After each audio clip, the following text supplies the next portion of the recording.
ഒരു കൈയില്ല, പക്ഷേ ഹാൻഡ്ബോളിൽ ആളൊരു മിടുമിടുക്കിയാണ്. തിരുവനന്തപുരത്ത് നടന്ന സ്കൂൾ കായികമേളയിൽ ഇൻക്ലൂസീവ് ഹാൻഡ്ബോൾ മത്സരത്തിലാണ് കണ്ണൂർ ടീമിലെ ഫാദിയ മെഹബിൻ എന്ന 7ാം ക്ലാസ്സുകാരിയെ മാതൃഭൂമി ന്യൂസ് കണ്ടത്. കണ്ണൂരിന്റെ കൺമണി ഫാദിയ മെഹബിൻ 57ാം നമ്പർ ജേഴ്സിയിൽ ഹാൻഡ്ബോൾ കോർട്ടിൽ അവൾ പാറിപ്പറക്കുകയാണ്. കൈകൾ ഉപയോഗിച്ച് പന്ത് പാസ് ചെയ്ത് എതിർ ടീമിന്റെ ഗോൾ പോസ്റ്റ് ലക്ഷ്യമാക്കി എറിയണം.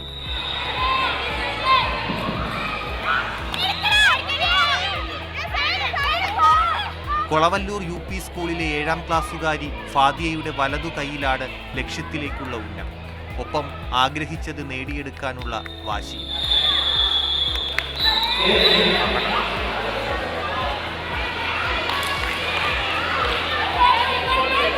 ജന്മന ഫാദിയയ്ക്ക് പരിമിതിയുണ്ട്. ആ ഒരു പരിമിതി വെച്ച് അവള് ആ ഒരു കൈ കൊണ്ട് എത്രമാത്രം ചെയ്യാൻ പറ്റുമോ അത്രയും ചെയ്തിട്ടുണ്ട്. എങ്ങനെ പ്രാക്ടീസ് കൊടുത്താലും പറയുന്ന രീതിയിൽ അവൾ ചെയ്യുന്നുണ്ട്. ഈ കുട്ടികളുടെ ഈ മത്സരം കാണുമ്പോൾ അഭിമാനമാണ് തോന്നുന്നത്. പരിമിതികൾക്ക് ഉള്ളിൽ നിന്ന് പരിമിതികൾ ഇല്ലാതെയാണ് അവർ പെർഫോം ചെയ്യുന്നത്.